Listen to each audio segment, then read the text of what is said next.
Alors, frères et sœurs, on peut avoir tout à fait une première réaction à l'écoute de ce passage de l'Évangile de Marc, en se disant ça n'a plus grand-chose à faire avec notre époque, c'est quelque peu dépassé cette histoire parce que en fait, ça touche à des rituels, si vous voulez, qui n'ont plus cours dans notre vie chrétienne. Donc une première approche serait de dire finalement ce passage ne nous concerne pas et donc nous pourrions considérer qu'il a peu d'intérêt par les questions qui y sont abordées. Mais vous savez, comme dans toute belle aventure, parfois il ne faut pas trop se précipiter avant d'évacuer les textes ou les laisser de côté, parce qu'à vouloir trop se précipiter, peut-être que nous tomberions justement dans le travers des pharisiens et des scribes qui sont incapables de discerner l'esprit sous la lettre. Alors, ils sont sûrs de leur bon droit, les pharisiens et les scribes qui viennent autour de Jésus pour l'observer et l'interpeller. Et ils sont offusqués, alors non pas par l'attitude de Jésus lui-même, mais par l'attitude de certains de ses disciples. Vous avez en tête encore la situation de départ.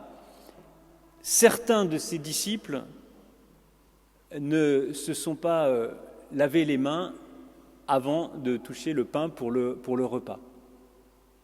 Donc la première remarque, c'est de dire que les pharisiens et les scribes ne sont pas offusqués par l'attitude de Jésus lui-même, mais par l'attitude de certains de ses disciples, dont il est en partie responsable, puisqu'il en est le maître, l'enseignant, le rabbi, le rabbin.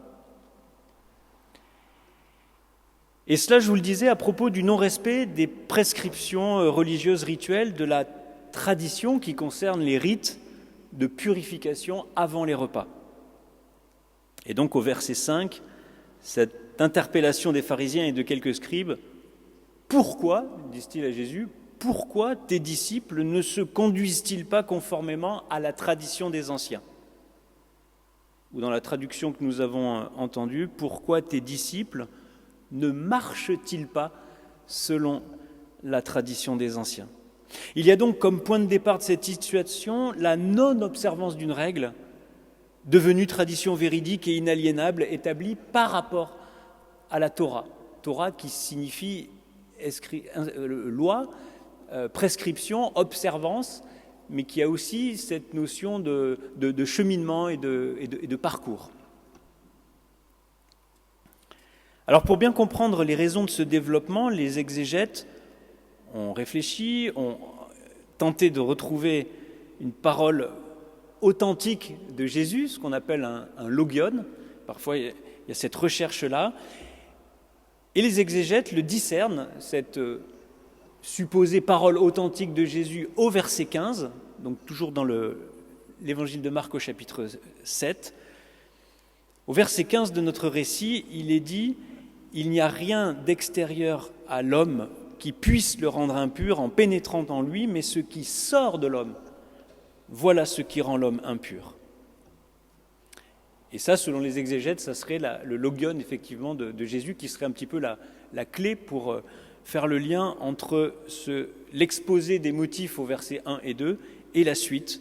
Et donc cette parole attribuée à Jésus, il n'y a rien d'extérieur à l'homme qui puisse le rendre impur en pénétrant en lui, mais ce qui sort de l'homme, voilà ce qui rend l'homme impur. Alors si cette phrase est bel et bien au centre de la querelle, il peut être également assuré que l'évangéliste Marc réinterprète ce passage en fonction de la communauté chrétienne à laquelle il s'adresse, dans laquelle il est inséré. Certains indices peuvent nous servir, comme la mention, j'y faisais allusion au début de cette prédication, du fait que c'est certains disciples qui ne se sont pas lavé les mains avant de toucher les pains. Donc ça sous-entend que ce n'est pas tous les disciples. Un autre indice aussi, c'est cette question de la tradition des anciens, qui fait référence à une transmission reçue, ou encore de l'enseignement en privé que Jésus donne à ses disciples. Parce qu'au cours de ce texte, il y a différentes phases, et il y a un moment où effectivement Jésus s'adresse uniquement à ses disciples, lorsqu'il dit que ceux qui ont des oreilles entendent, qu'ils entendent. Alors qu'est-ce à dire si ce n'est qu'au sein de cette communauté naissante se trouvent des chrétiens d'origines diverses, des chrétiens issus de la diaspora juive et des chrétiens issus du paganisme. Les uns ont conservé les rituels du judaïsme et sont scandalisés parce que les autres ne le suivent pas. C'est ainsi que par le rappel d'une parole de Jésus, l'évangéliste désire mettre fin à ces querelles intestines à propos de règles qui, même si le fondement de ces règles viennent des Écritures, elles ne sont en fait que des traditions humaines en opposition à la parole de Dieu manifestée en Jésus-Christ. Une parole qui, elle, accueille chacun, chacune, quelle que soit son histoire, quel que soit son cheminement, quelles que soient ses errances. Et aux prises avec les mêmes questions et les mêmes incompréhensions, eh bien c'est pour cela que Jésus ici répond aux accusations des pharisiens en dévoilant ce que signifie fondamentalement la question. Et pour cela, il oppose la tradition à l'écriture, et plus intéressant et plus important encore, il déplace la compréhension classique des notions de pur et d'impur.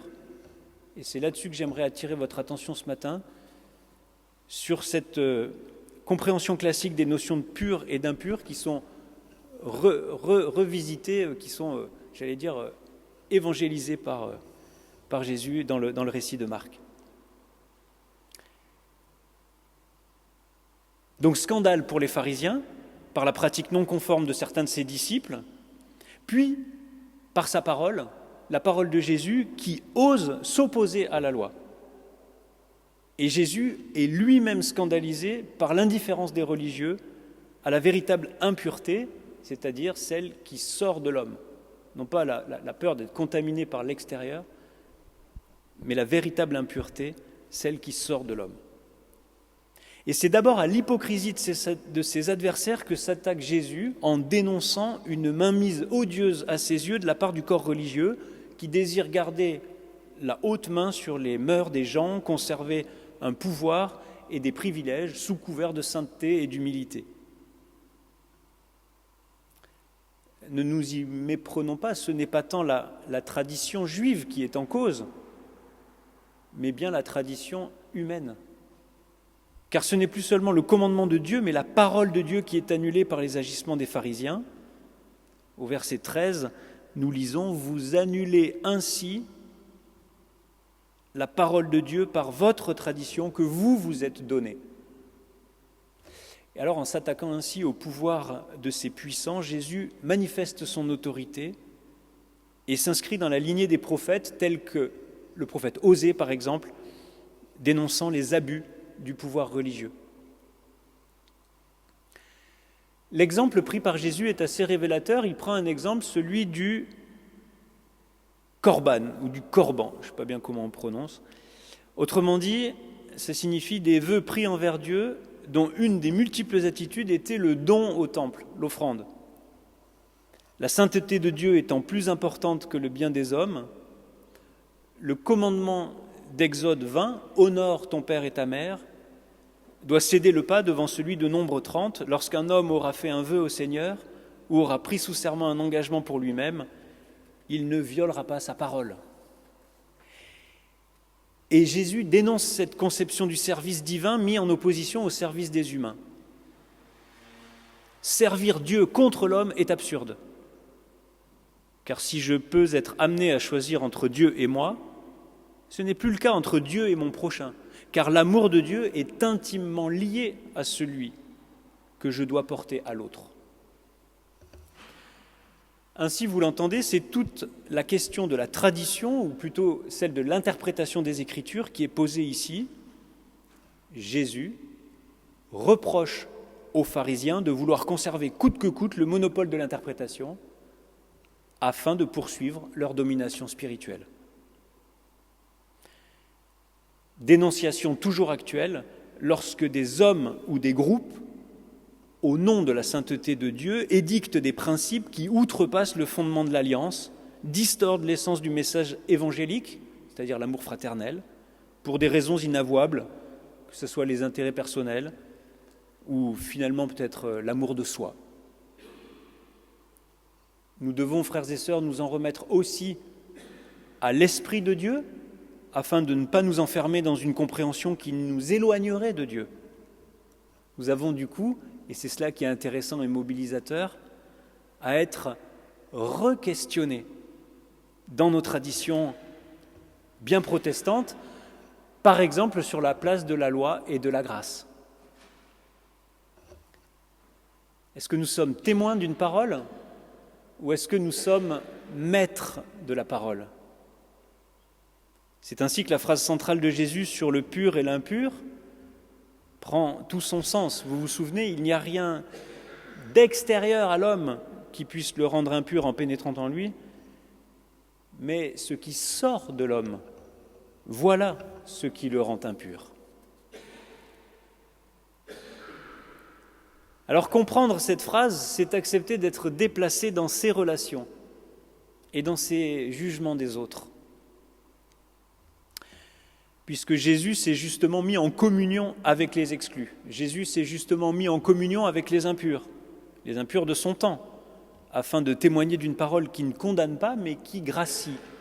Je ne suis pas venu appeler des justes, mais des pécheurs, ou comme je l'ai rappelé dans la liturgie, à les apprendre ce que signifie « je désire la miséricorde » et non les sacrifices. Du coup, vous l'entendez, en osant réhabiter la notion de pureté, Jésus dénonce là encore l'hypocrisie de ses adversaires qui élèvent au rang de loi une notion finalement ambiguë. Car la notion de pureté est typiquement humaine. Elle est établie arbitrairement afin de séparer, de rejeter et d'exclure. Le Christ, précisément, est venu abolir cette frontière-là en insistant sur l'importance de ce qui est en l'homme au plus profond de lui-même et qui est péché, qui est séparation d'avec Dieu. Et si souillure il y a, elle ne peut venir que de l'intérieur de l'être humain, puisqu'elle est fondamentalement résistance à la parole de Dieu, résistance à l'Esprit de Dieu, résistance à son action en chacun de nous. Celles et ceux qui se croient purs ou qui mettent en avant cette notion jugent autrui et se trompent sur eux-mêmes. Afin d'éviter la souillure, donc le péché qui sépare de Dieu, ils se révèlent comme pécheurs par excellence en se gardant de l'homme. Ils se trompent sur eux-mêmes car ils sont de l'intérieur même en opposition avec la parole de Dieu. Ainsi, l'évangéliste Marc renvoie ici l'individu à l'impossibilité de se sauver par lui-même, car ce qui sort de lui, c'est cela qui le souille. Alors ça peut paraître un peu fumeux ou peut-être dépassé, mais bien au contraire, frères et sœurs, ce texte nous renvoie à notre propre vie spirituelle. Quelle tradition dresser tel un drapeau utilisons-nous dans nos comportements de jugement ? Est-ce qu'elles sont présentes comme transmission reçue qui nous permettent de découvrir de façon toujours renouvelée la bonne nouvelle libératrice ? Ou est-ce qu'elles sont au contraire ces traditions des handicaps, des barrières érigées ou des carapaces fabriquées qui nous permettent de vivre loin des remises en cause, loin des questionnements existentiels ? Pourquoi, finalement, sommes-nous toujours tentés d'opposer nos traditions humaines avec la parole de Dieu ? Laissons-nous plutôt guider par l'Esprit Saint dans notre lecture, afin qu'elle ne s'enferme pas dans une tradition qui remplacerait la lecture elle-même et provoquerait du coup une distorsion du message évangélique. Est-ce que nous sommes véritablement conscients de l'actualité de ces paroles sur l'impureté interne de l'homme ? Depuis quelque temps, on a bien l'impression que cette notion de pureté, et donc en écho la notion d'impureté, cette notion de pureté revient en force dans le discours, dans les discours, après quelques décennies qui étaient plutôt discrètes à ce sujet. J'ai l'impression qu'on parle pas mal de pureté et du coup d'impureté de nos jours. Elle sert de base au jugement d'autrui Elle sert de base aussi à dénoncer ce que l'on qualifie comme dangereux. Ou pire, elle sert de base à la haine et à l'ostracisme. Du coup, 3 très courtes réflexions pour finir qui en appellent à notre responsabilité. D'abord, redire le danger qu'il y aurait à considérer que les choses extérieures puissent rendre l'homme impur, c'est-à-dire non saint aux yeux de Dieu, et de l'édifier en dogme. Confesser ensuite que notre volonté propre nous éloigne continuellement de Dieu, c'est finalement une définition possible du péché, cette puissance qui agit en nous et qui nous éloigne continuellement de Dieu, et que du coup nous sommes dans l'incapacité de nous sauver par nous-mêmes. Enfin, 3e et dernier point, réaffirmer un salut qui ne dépend ni de notre désir de sainteté, ni de notre obéissance à une pratique qui risque de nous éloigner et de Dieu et d'autrui, mais qui est une promesse qui en Christ est offerte gracieusement.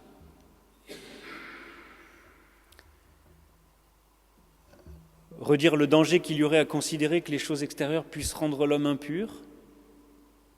Confesser humblement que notre volonté propre nous éloigne continuellement de Dieu et réaffirmer un salut qui est promesse, c'est-à-dire qui est mis devant nous en Christ.